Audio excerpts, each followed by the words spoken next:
On parle souvent d'idées, on parle d'argent, on parle de stratégie, de marketing, de réseau, mais on parle trop peu de la seule chose sans laquelle rien n'existe, le mental. Car l'entrepreneuriat n'est pas un métier, ce n'est pas un statut, ce n'est pas un logo, ni un compte bancaire. C'est une guerre mentale. 1. L'entrepreneur pense différemment.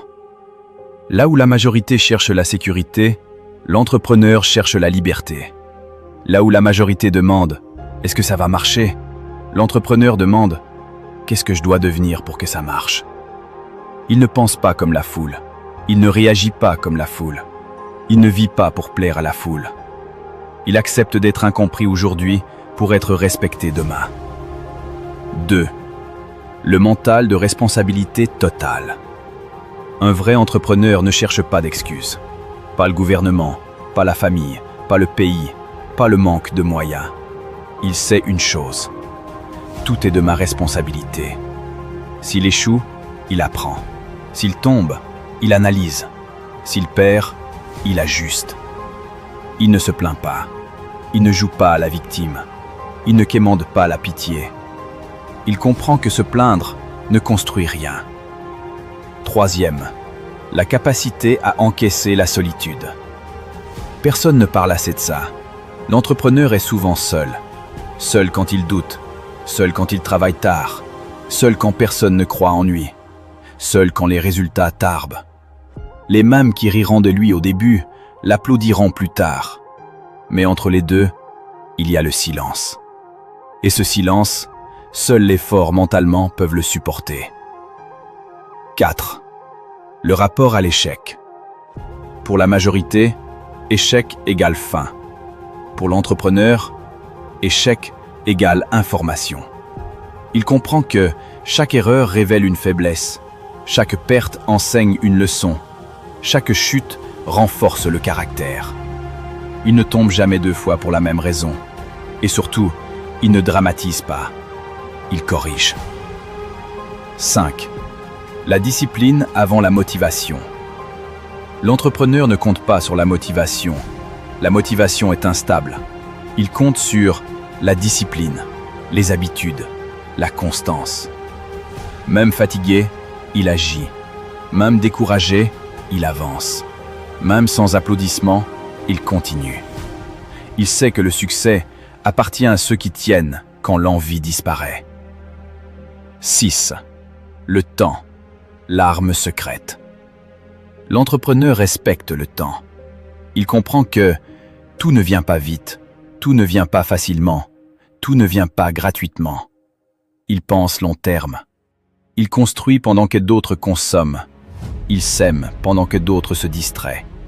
Il échange le confort présent contre la liberté future. 7.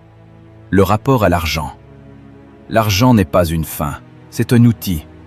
Un entrepreneur ne travaille pas juste pour gagner, mais pour créer de la valeur, résoudre des problèmes, impacter des vies. Plus il résout de problèmes, plus l'argent suit. Il ne court pas après l'argent, il court après la compétence. 8. La vision. Un entrepreneur voit ce que les autres ne voient pas encore. Il voit une opportunité là où les autres voient un risque. Il voit un marché là où les autres voient un problème. Il voit le futur pendant que d'autres restent bloqués dans le présent. Il vit aujourd'hui comme si demain existait déjà. 9. La maîtrise émotionnelle. L'entrepreneur apprend à se contrôler. Il ne prend pas de décision sous la colère, la peur, l'euphorie. Il sait que l'émotion détruit la lucidité construit la stratégie. Un entrepreneur émotif est un entrepreneur dangereux pour lui-même. 10. Le prix à payer. Tout a un prix. Le succès aussi. Moins de sorties, moins de distractions, moins de validation sociale, plus de pression, plus de responsabilité. Beaucoup veulent le résultat, peu acceptent le prix. Mais l'entrepreneur accepte, parce qu'il sait pourquoi il se bat. 11. La foi en soi. même sans preuve. Personne ne lui a donné une garantie.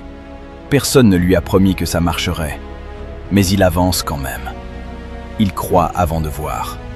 Et souvent, c'est cette foi irrationnelle, cette conviction silencieuse qui fait toute la différence.